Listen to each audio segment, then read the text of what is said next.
Welcome back. We are still here with Dr. Stephen Hayes, and we are talking about his book, The Liberated Mind, and ACT therapy, which I think is so interesting, acceptance and commitment therapy. So welcome back, Dr. Hayes. So we're going to talk about sort of practical applications of ACT therapy in this session, and you can tell our listeners what they can do to get unstuck from some of their thoughts. Yeah, I was giving some examples in the previous section of sort of little techniques that'll help you notice your thoughts in the present. But it's not an end in itself. You have to be careful not to think that you're going to distract, diminish. There's no delete button in the nervous system, and you're adding to it. It's just sort of brain injury. So you're going to carry your history with you. That's the kind of creature we are. And then language increases that. I could ask you right now to think of something that's shameful or painful or betrayal that's happened in your life, and just it flares right into this conversation, just because an old bald guy made sounds. Mm-hmm. And so that's how far away you are from any part of your painful history. And so when you put the mind on a leash with some of these diffusion methods, it isn't to distract or eliminate. It's to give you the flexibility to attract yourself with what's important.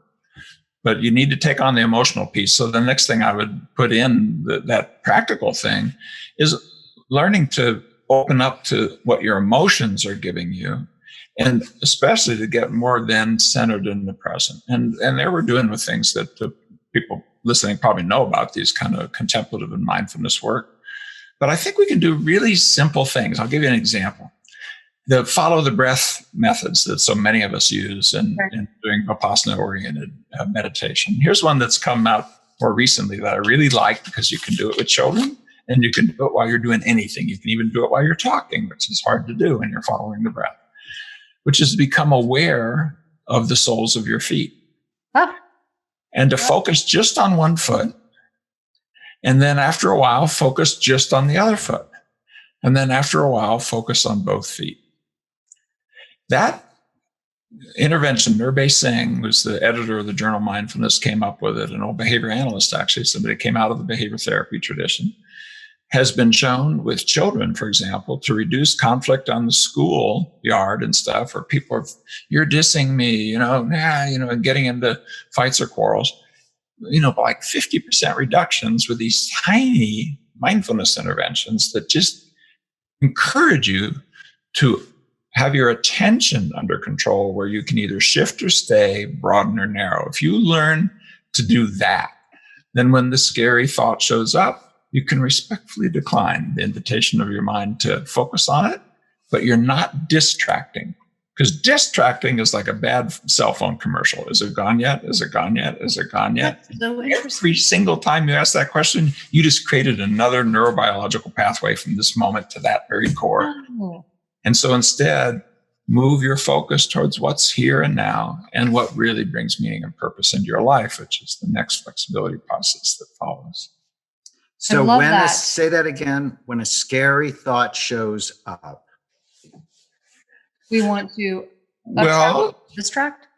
Well, I'm asking you to also then look for the emotions that show up, the bodily sensations that show up, and then to bring that into present moment focus by working on your attentional skills. I give an example of soles of your feet. Yeah, I love that. You can, and then bringing that back to difficult emotions or thoughts, use those emotional skills, these kind of meta-cognitive skills, to notice the thought or notice the feeling, take what's useful, leave the rest, but not as a matter of subtraction or elimination. As soon as you're thinking that what you need to do is diminish, subtract, or eliminate, you are inviting this new kid on the block that's only been around a couple 100,000 to a couple million years. We know that the language-trained chimps don't do what your 12-month-old baby does that leads to symbolic language. So it's very recent. You're actually sort of fighting it because you're taking that new tool and you're saying, I need to get rid of this. I need to get rid of this. I mean, if I gave you the sentence of my life's not going to be open up until I get rid of, and fill in the blank. And if you find something that's in your psychology, maybe until I get rid of poverty, I get it. Until I get rid of this physical illness, I get it. Until I get rid of this thought, well, you just created a pathway to that thought.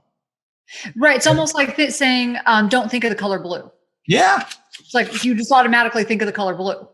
You're right on the edge of thought suppression, which is just, a horror. And Right. yet it seems so logical. Who wouldn't, like, for example, let's say you want to be confident. Who wouldn't want to get rid of thoughts that you're not good enough, feelings that you're not good enough, right? And yet confidence means the word originally, con, with, fidens, the same as the word fidelity, and the root in Latin, fides, means faith. So here you're doing the things that is with the least amount of faith you can have. I got to change. I got to eliminate. I got to be different before I can start living.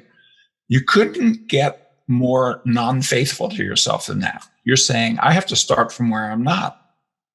Good luck with that. Wow. What would it be like instead if you made that leap of faith and open up to your history that's coming into the present without being entangled with it, without running from it, noticing it, learning, focusing, and doing. And that shift will open up your life. So it's a complicated set of dance moves, kind of, but it's a very small set. So you can learn those dance moves. We learn how to put together several things in one integrated thing. So I think that's so interesting. Confidence is really the ability to move with faith in yourself. I love that. So I was on CNN last week because of election anxiety. Yeah. And it's so high. Right. And now, hopefully the time we release this, we'll know who won. But yet there's a whole bunch of people who are struggling with anger, Acceptance, with frustration, Sure. with acceptance. How can ACT help them? Well, here's one thing. Let's just take the painful part, the acceptance. The root word of acceptance, that septare part, is a Latin word that meant to receive, is just to receive a gift. And so I'm not talking about tolerance, resignation, I have to put up with it. It's more like what's still in English, where you're giving something precious to someone. You say, here, would you accept this? And you're asking for the person to willingly take the gift. So these are painful gifts. But if we willingly take it in, what does this election teach us about who we are, what our values are, what we're up to, about community, cooperation, connection, perspective taking? Anyone looking at what's going on politically knows that this is not going to be solved by the left or the right winning. No. We have a group problem. We have a we problem. And it starts with the me problem. I love that. When we enter into they're not smart enough, something's wrong with them, whether you do it from the right or left doesn't matter. Right. Because you start objectifying, dehumanizing. Hate towards others has gone up in the last 15 years. And it isn't just the recent administration, it's been going on. No. Right. And I think it's because we're living in a modern world where we're just hit with so much diversity that, the tribal primates that we are, that grew up with we, meaning just our mates, and they, which is part of why we learned how to speak. I think this is an extension of cooperation, what you and I are doing right now. And it allowed us to compete in bands and troops. So there's a lot of folks who think that cooperation came from that. But now the we is all of us. And boy, take something like COVID. If your neighbor, who may have a different political point of view, gets ill, that's a threat to you. If your neighbor doesn't have health insurance, that's a threat to you. If something's going on in Africa that then will get on the plane and go to Europe and then come to the US, that's a threat to you. And so climate change, immigration, what this is the we-ness of the modern world is having to come in, and these kind of processes that are ancient, that are about me and our little group in competition, have to expand out to where it's all of us. Right. It's become more global. It's so hard. But coming back to the point, I would walk into the pain of this process and then see, is there anything inside the pain of this that we can learn and use, that I can bring into my personal life, into my family, my community, my business, my city, the nation, the world? And I'll suggest one, which is, how do we cooperate? How do we learn to listen? How can we share? how can we deal with difference? And, when you're in a world where the person next to you might be, on a prayer rug, and you've never seen anybody on a prayer rug, or the person next to you is a different ethnic group and you didn't grow up that way, or you're seeing on things on the television that are completely foreign to you, you better figure out a way to be able to take perspective, or you retreat into this kind of, hold them off, keep them off kind of posture, which will be bad for your heart, bad for your health, and bad for the world. That's so interesting. I like that. I think one of the reasons we're so divided is fear drives clicks, and clicks drive revenue.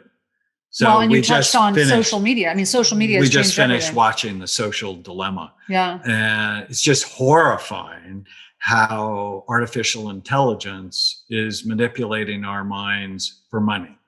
And so if they can drive us into the little clicks and sell things to us, and sometimes on the basis of despising, disconnecting from others, and fear. So that process you just talked about, there's also an avenue back to fear. There's more fear. Right. I think the whole nation is living inside fear right now. Right.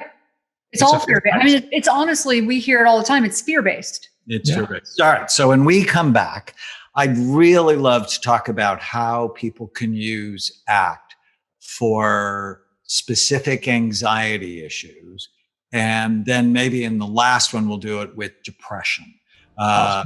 Because with all the studies, I'm sure you have thoughts and techniques. We're here with Dr. Stephen Hayes, author of A Liberated Mind. You can learn more about him at his website, stephen.hayes.com. Stay with us.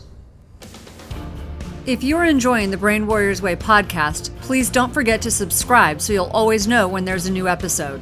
And while you're at it, feel free to give us a review or 5-star rating, as that helps others find the podcast. If you're considering coming to Amen Clinics or trying some of the brain healthy supplements from BrainMD, you can use the code podcast10 to get a 10% discount on a full evaluation at amenclinics.com, or a 10% discount on all supplements at brainmdhealth.com. For more information, give us a call at 855-978-1363.